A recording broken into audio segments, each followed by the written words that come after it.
की छात्रा शालिनी पांडे अपने बीच में है, वो उसको प्रस्तुतिकरण करेंगे। किस तरह से वो ये नाटक या अभिव्यक्ति होगा उसकी भूमिका के लिए शालिनी पांडे।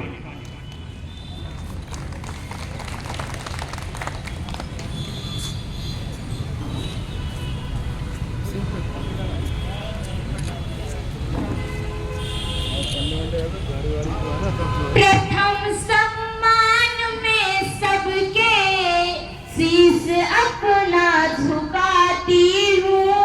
प्रथम सम्मान में सबके शीश अपना झुकाती हूँ। फिर अपने माथे पर लखनऊ की माटी लगाती हूँ।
मैं शालिनी पांडे उच्च प्राथमिक विद्यालय कुंभीपुर विकासखंड हदगाम जनपद फतेहपुर की छात्रा आदरणीय मुख्य अतिथि महोदया जी सहित सभा में उपस्थित समस्त दिग्गजनों को सादर प्रणाम व अभिनंदन करती हूँ।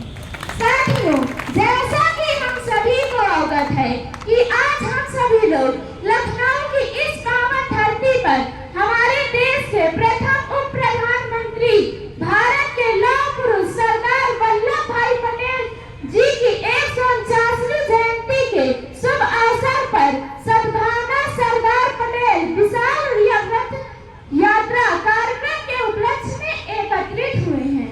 साथियों, वर्तमान अखंड भारत की जो तस्वीर हम सबके सामने मौजूद है वो हमारे देश के महान क्रांतिकारी सच्चे वीर सपूत भारत के लौह पुरुष सरदार वल्लभ भाई पटेल जी की कर्मठता, निष्ठा, त्याग और बलिदान का परिणाम है। सरदार वल्लभ भाई पटेल जी जिस तरह से बड़े ही साहस व सूझबूझ से 562 रियासतों को एक सूत्र में बांधकर वर्तमान अखंड भारत की जो तस्वीर हम सबको सौंपी है, हम सभी युगों युगों तक उनके ऋणी रहेंगे। सरदार वल्लभ भाई पटेल जी एक वीर क्रांतिकारी व देश के एक सच्चे नेता ही नहीं बल्कि किसानों व मजदूरों के मसीहा भी थे, जिन्होंने अपने जीवन काल में किसानों की कई समस्याओं को समाप्त करने के लिए कई आंदोलनों का नेतृत्व भी किया, जिसमें से एक आंदोलन है बागबानी किसान आंदोलन, जिसका नेतृत्व सन 1928 में उनके द्वारा किया गया, जिसकी सफलता के बाद उनके वहां की महिलाओं ने उनके नाम के आगे हमेशा हमेशा के लिए सरदार शब्द जोड़ दिया, जो उनके नाम के साथ हमेशा हमेशा के लिए अमर हो गया। सरदार वल्लभ भाई पटेल जी की उन्हीं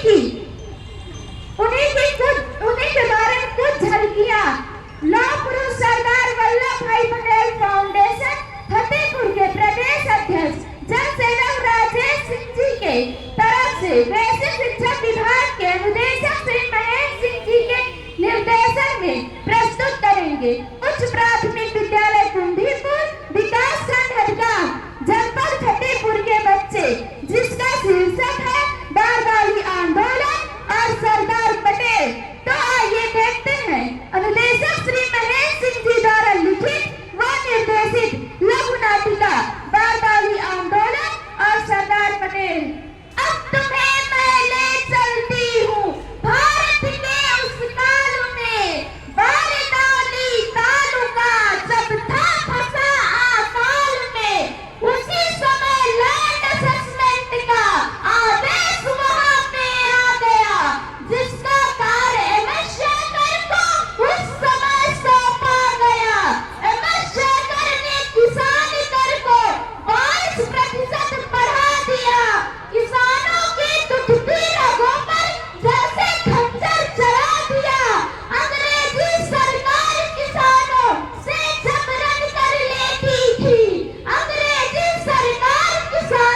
से तड़प तड़प कर मर रहे हैं। बारिश है कि होने का नाम ही नहीं ले रही है।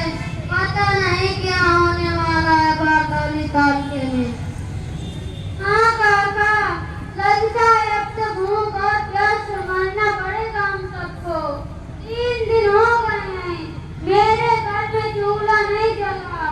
भूख से बिलखते बच्चों की दशा देखी नहीं जा रही थी। सोचा चलूं खेतों में देखूं, शायद बीजों ने अंकुर फोड़ा हो, मगर बीजों ने एक भी अंकुर नहीं फोड़ा। अरे भाग विधाता, मुझे लगता है आत्महत्या कर लूं।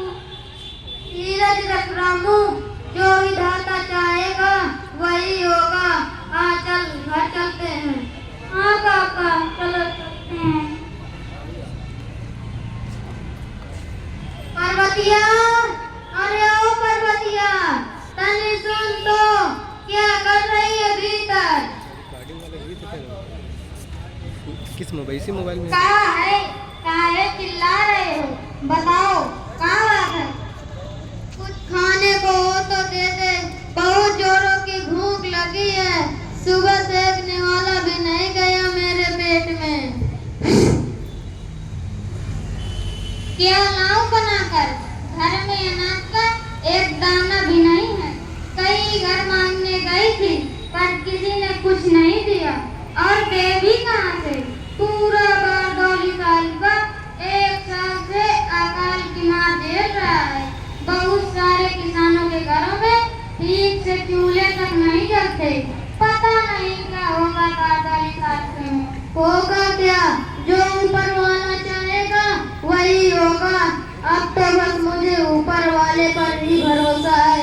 ला, एक लोटा पानी दे दे, पानी पीकर ही मैं अपनी भूख शांत कर लूं। लाती हूँ, मगर पानी से थोड़े ना भूख शांत होगी। फिर खाली पेट पानी भी तो नहीं पिया जाता।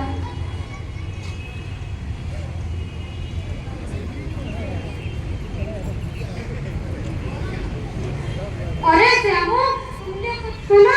आज अपने मोहल्ले में फिर एक लड़का भूख से मर गया है। किसका लड़का पापा? रामू का लड़का 3 दिन का भूखा प्यासा मर गया है। क्या रामू का लड़का मर गया है? आओ हम उनके घर चलते हैं। हाँ हाँ, चलो हम उनके घर चलते हैं।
खाने को अनाज नहीं है तो इतना बड़ा हुआ किसान का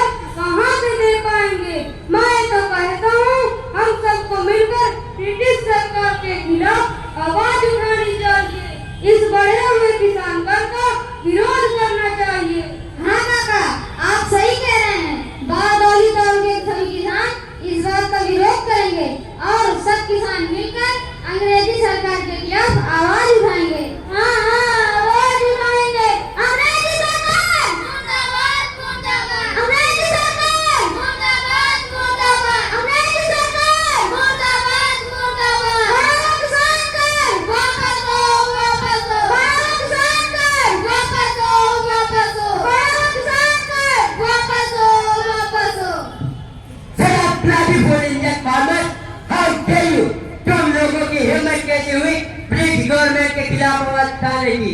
शायद तुम लोगों को नहीं पता किस बात के लिए तुम सबको गिरफ्तार करके जेल में डाला जा सकता है।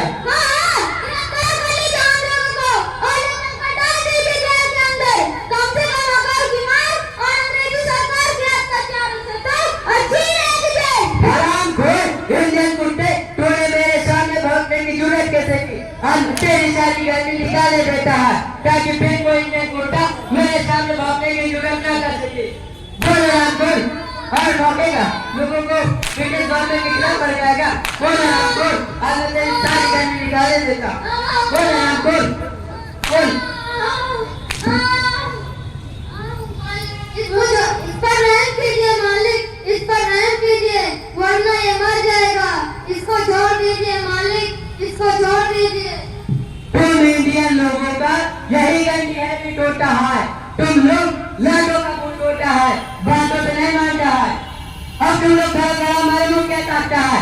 जाओ जल्दी से अपने अपने हाउस से फार्मर टैक्स लेकर आओ, क्योंकि हम ब्रिटिश अफसरों का फालतू टाइम नहीं रहता है। जाओ। मालिक, अभी तो हम लोगों के घरों में अनाज का एक दाना भी नहीं है। हम आपको किसान कर कहाँ देते हैं? तुम लोगों के पास अनाज का एक दाना ही है तो तुम्हारे घरों में मवेशी और बर्तन तो है। तुम लोग ने मिलकर क्यों नहीं हमारा टैक्स चुका देता है? You are absolutely right, तुम एकदम ठीक कहता है। इनको बर्तन और मवेशी बेचकर हमारा टैक्स चुकाना चाहिए। तुम सब लोग कान खोलकर हमारी बात ध्यान से सुनो, तो एक बात हम फिर आएगा। तब तक तुम लोग हमारा टैक्स का इंतजाम कर लेना, वरना तुम सब लोग खैरियत नहीं होगी। अंडरस्टैंड? इंडियन फार्मर के मेरा पूरा मूड खराब करके ले गए। आओ अब हम लोग चल रहा है।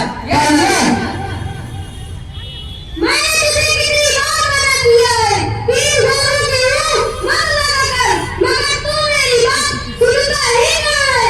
देखो तो कितनी बेरहमी से मारा है हम खोर के।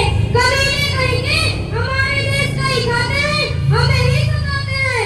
शर्म भी नहीं आती बेशर्मों को। काका, आखिर कब तक सहते रहेंगे हम इन गोरों के अत्याचारों को? काका, आज इस गोरे ने केवल रामू को ही नहीं मारा, बल्कि उसने बारदाली के हर किसान के आत्मसम्मान को मारा है। अब मुझे समझ में नहीं आता कौन करेगा हमारी मदद, कौन बचाएगा इन गोरों के अत्याचारों से? बचाएगा वो अंग्रेजों के अत्याचारों से जरूर बचाएगा। है एक मजदूरों किसानों का मसीहा हमारे देश में, जो किसानों की लड़ाई को अपनी लड़ाई समझ कर लड़ेगा। कौन है ये पुरुष? जल्दी उनका नाम बता और उन्हें बारदारी का अनुभव बुला, नहीं तो ये गोरे हमें जीने नहीं देंगे। वो है किसानों मजदूरों के मसीहा वल्लभ भाई पटेल जी। अब वही हमें इन गोरों के अत्याचारों से बचा सकते हैं। तो फिर देर किस बात की? हमें तुरंत वल्लभ भाई पटेल जी को बारदारी बुलाकर बारदारी किसान आंदोलन की बागडोर उनके हाथों में सौंपनी चाहिए। लेकिन उनके पास जाएगा कौन? उन्हें बुलाकर बारदारी लाएगा कौन? मेरी समझ से यह काम मेहता बंधुओं से अच्छा और कोई नहीं कर सकता। इन्हें ही वल्लभ भाई पटेल जी के पास जाना चाहिए और उन्हें बुलाकर बारदारी लाना चाहिए। हाँ दादा, हम इसी काम के लिए आप लोगों के पास आए हैं। हम आज ही वल्लभ भाई पटेल जी के पास जाएंगे और उनसे बारदारी की सारी हकीकत बताएंगे। हमें पूरा विश्वास है कि वो बारदारी लाकर हम किसानों को इस मुसीबत से जरूर बचाएंगे। नेता बंधु, आप उनसे कहना बारदारी के किसान बड़ी मुसीबत में हैं। वो हम किसानों की रक्षा के लिए बारदारी जरूर आए। आप चिंता मत करें, हम उनसे बारदारी की सारी हकीकत बयां करेंगे। अच्छा अब हम लोग चलते हैं। चलिए कुंवर जी, ये कल्याण तुम नेता बंधुओं के द्वारा बारदारी की सारी समस्या सुन ही चुके हो। अतः मैं चाहता हूँ कि तुम तत्काल बारदारी जाओ और बारदारी किसान आंदोलन की बागडोर अपने हाथों में लेकर वहाँ के किसानों को इन गोरों के अत्याचारों से बचाओ। पता नहीं ये गोरे क्या करना चाहते हैं हमारे भारत में। क्या नहीं बापू जी, जब आपका आदेश और आशीर्वाद मेरे साथ है तो मैं आज ही बारदौली के लिए रवाना होता हूँ और आज से बारदौली किसान आंदोलन की बागडोर अपने हाथों में लेकर यह लड़ाई शुरू करता हूँ। पिताजी, इस आंदोलन के लिए आप बारदौली अकेले नहीं जाओगे। आपके साथ आपकी बेटी बड़ी बहन भी बारदौली जाकर इन किसानों की लड़ाइयों को लड़ेगी और उन्हें गौरव के अत्याचारों से छुटकारा दिलाएगी। या तो मेरे लिए गर्व की बात है बेटी कि मेरे बेटी के मन में देश के किसानों और मजदूरों के प्रति इतना स्नेह है। और अब हम लोग बारदौली के लिए रवाना होते हैं। अच्छा बाबू, अब मुझे आज्ञा दीजिए। जाओ पटेल, मुझे आशा ही नहीं पूर्ण विश्वास है कि तुम आंदोलन का नेतृत्व बड़े ही सफलतापूर्वक करके वहाँ के किसानों को इन गोरों के अत्याचारों से छुटकारा दिलाओगे। जरूर बापूजी, ऐसा ही होगा। आओ बेटा बंधु, अब हम लोग चलें। चलो बेटा बड़ी बहन। जी पिताजी, चलिए। पटेल, तुम सचमुच भारत के एक सच्चे वीर सपूत हो। काश मेरे हर भारतवासी के मन में ऐसी पवित्र भावनाएं जन्म ले लें तो मेरे सपनों को साकार होने में जरा भी देर न लगे। प्रिय पटेल, मुझे तुम पर गर्व है।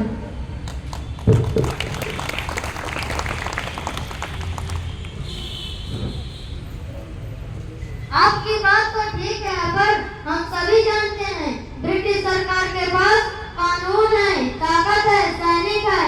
हम मामूली किसान उनसे मुकाबला कैसे कर सकते हैं? हाँ बेटा पटेल, मुझे नहीं लगता ब्रिटिश हुकूमत के सामने हमारा आंदोलन टिक पाएगा, क्योंकि ब्रिटिश सरकार आज बहुत बड़ी ताकत बन चुकी है हमारे भारत में। मुझे लगता है हमें यह आंदोलन बंद कर देना चाहिए। आप लोग डर मत तोड़िए काका। मैं जानता हूँ कि ब्रिटिश हुकूमत के पास एक बहुत बड़ी शक्ति है, पर हम अभी भी ब्रिटिश हुकूमत से जीत सकते हैं और अपने इस आंदोलन को सफल बना सकते हैं। जीत सकते हैं? मगर कैसे जीत सकते हैं हम इन गोरों से? उन गोरों की शक्ति के आगे हम किसानों का आंदोलन है ही क्या? फिर हम उनसे कैसे जीत सकते हैं? एकता के बल पर।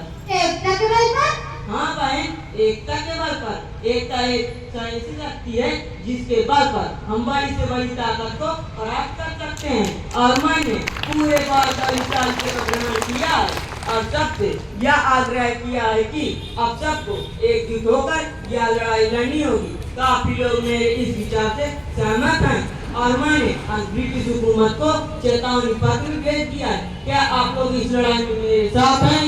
क्यों नहीं साहब, जब हम किसानों के हित के लिए अब बारदौली आए तो हम किसान पीछे कैसे रह सकते हैं? हम आपके साथ हैं।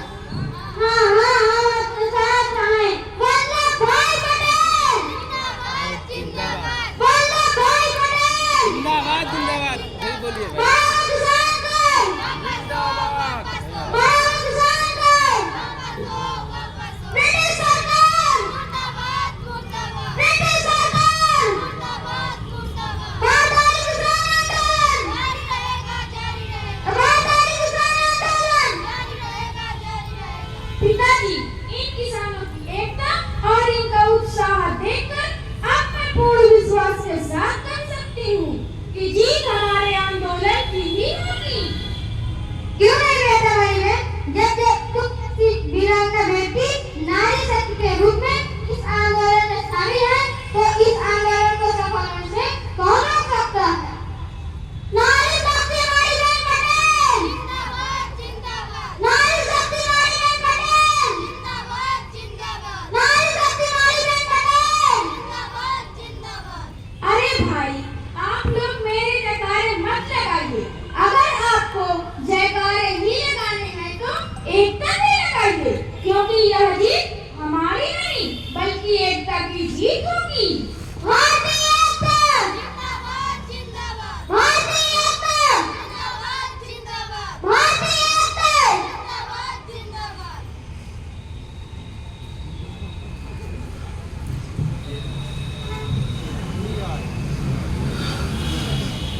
How dare you idiot! क्या बक रहे हो तुम? सर, हम सही कर रहा है। पटेल ने बारदौली किसान आंदोलन की बागडोर अपने हाथों में ले लिया है और बारडोली के सभी किसानों को एकजुट कर लिया है और बारडोली का सभी फार्मर टैक्स देने से मना कर रहा है। अरे तुम घबराता काहे को है? हम सूरज पटेल को गिरफ्तार करवाने का इंतजाम करता है। फिर हम देखता है ये फार्मर लोग क्या करता है। चल आप पटेल को गिरफ्तार करवाने की भूल कभी मत करना, क्योंकि पटेल कोई मामूली नेता नहीं है। अगर पटेल गिरफ्तार हुआ तो गांधी बारडोली आ सकता है। अगर गांधी बारडोली आया तो इंडिया का सभी फार्मर एकजुट हो जाएगा। अगर इंडिया का सभी फार्मर एकजुट हो गया तो इंडिया में जगह जगह पर विद्रोह कर देगा, जो ब्रिटिश गवर्नमेंट के लिए बहुत बड़ा खतरा बन जाएगा। तो फिर हमको क्या करना होगा? ये कुछ बताएगा? Meeting sir, meeting. हमें पटेल से मीटिंग करनी चाहिए और जानना चाहिए आखिर यह चाहता क्या है। क्यों यह बारडोली के किसानों को ब्रिटिश गवर्नमेंट के खिलाफ भड़काता है।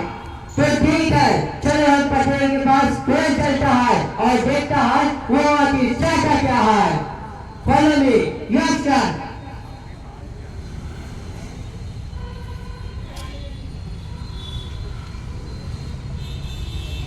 पटेल आखिर तुम चाहता क्या है? क्यों तुम ब्रिटिश गवर्नमेंट के खिलाफ बारडोली के किसानों को भड़काता है? क्यों तुम ब्रिटिश गवर्नमेंट दुश्मनी हो लेता है? क्यों तुम दोनों पक्षों में खून खराबा करवाना चाहता है? देखिए, मैं किसी भी तरह के खून खराबे या हिंसक पक्ष में नहीं हूँ। मैं सिर्फ यह चाहता हूँ कि बारडोली तालुके के किसानों का बढ़ा हुआ किसान का इतना घटा दिया जाए, ये किसान आसानी से किसान का चुकता कर सके। अगर ब्रिटिश गवर्नमेंट ऐसा नहीं करेगी तो यह आंदोलन जारी रहेगा। अभी तो यह आंदोलन केवल बारडोली तालुके के किसान ही कर रहे हैं, फिर धीरे धीरे यह आंदोलन सारे देश के किसान करेंगे। फिर ब्रिटिश गवर्नमेंट को इसका क्या परिणाम देना पड़ेगा आप सोच सकते हैं। पटेल तुमको यहाँ सब करने से क्या मिलेगा? क्यों तुम ब्रिटिश गवर्नमेंट के वर्ग में रवा बनता है? इधर आओ, मेरी बात सुनो। तुम यह आंदोलन बंद करो। तुम चाहो तो ब्रिटिश गवर्नमेंट तुम्हें कुछ पैसे व जागीर भी दे सकता है। क्षमा करें महाशय, आप यह बात गलत जगह और गलत इंसान से कर रहे हैं। शायद आपको नहीं पता कि वल्लभ भाई पटेल की ये सबसे बड़ी दौलत और जागीर यह भारत और यहाँ के लोग हैं। अगर आप मुझे कुछ देना ही चाहते हैं तो बारडोली तालुके के किसानों को बढ़ा हुआ किसान कर घटाकर इन्हें इस मुसीबत से मुक्त कर दीजिए। और हाँ, एक बात मेरी ध्यान से सुन लीजिए, अगर ब्रिटिश गवर्नमेंट ने ऐसा नहीं किया तो आज ब्रिटिश गवर्नमेंट के लिए अच्छा नहीं होगा। कह देना अपने बड़े अफसरों से। चलो बेटा हमारी बेट। अरे स्टॉप पटेल, तुम पहुंची के बाद आए, तुम बहुत जल्दी भाग जाता है। देखो अभी अगर इस आंदोलन को शांत करो, मैं आज ही तुम्हारे ब्रिटिश गवर्नमेंट के बड़े अफसरों तक पहुंचाता है। वो लोग जो भी डिसीजन लेगा मैं बहुत जल्द तुम्हारे पास यह खबर भिजवा दूंगा। ठीक है, मुझे तुम्हारी खबर का इंतजार रहेगा। चलो बेटा हमारी बेट।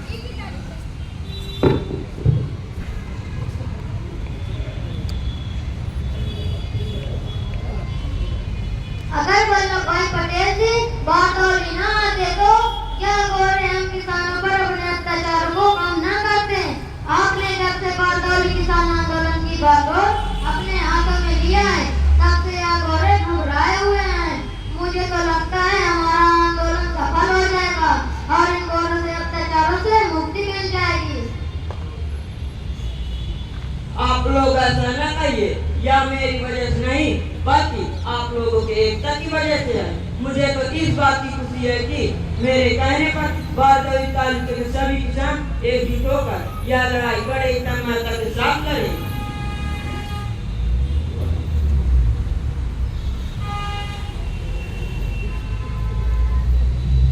खुशखबरी खुशखबरी खुशखबरी खुशखबरी खुशखबरी खुशखबरी। ऐसी खुशखबरी नेता बंधु, ब्रिटिश सरकार ने अपने नेता वल्लभ भाई पटेल जी की शर्तों को मान लिया है।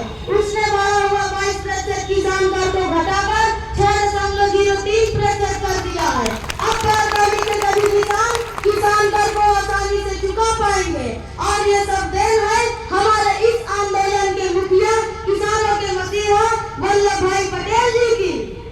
नेता बंधु आप सही कह रहे हो। क्या तब हमारे नेता और संघर्ष का परिणाम है। अगर ये ना होते तो हम किसानों की जीत संभव नहीं थी। तुम सही कहते हो काका, जब वल्लभ भाई पटेल जैसे किसानों के मसीहा हम भारत के किसानों के साथ हैं, तो हम लोगों को सफलता क्यों नहीं मिलेगी? किसानों के ऐसे मसीहे को आज हम बारडोली की समस्त महिलाएं नमन करती हैं और आज से इन्हें अपना सरदार मानती हैं। तो बोलिए मेरे साथ, सरदार वल्लभ भाई पटेल जिंदाबाद जिंदाबाद, सरदार वल्लभ भाई पटेल जिंदाबाद जिंदाबाद, सरदार वल्लभ भाई पटेल जिंदाबाद जिंदाबाद। अब मुझे यह कहते हुए हर्ष हो रहा है कि यह आंदोलन सफल हुआ और मुझे सबसे बड़ी खुशी इस बात की है कि मेरे कहने पर बारडोली सभी किसान एकजुट होकर यह लड़ाई लड़े और और क्या जीत केवल मेरी जीत नहीं बल्कि हम सब समस्त भारतवासियों के एकता की जीत है।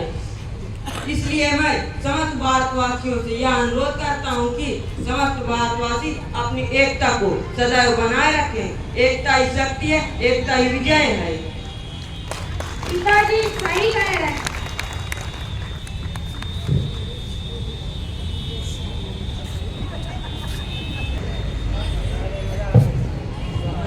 बहुत बहुत धन्यवाद बच्चों के उत्साहवर्धन के लिए। और अपने बीच में बेसब्री से हम लोग जिनका इंतजार कर रहे थे, इस कार्यक्रम के अतिथि के रूप में उपस्थित अरुण जी सिन्हा जी अपने बीच में आ गए हैं। पूर्व IAS अधिकारी संजय सिंह जी से आग्रह करते हैं कि आकर के माननीय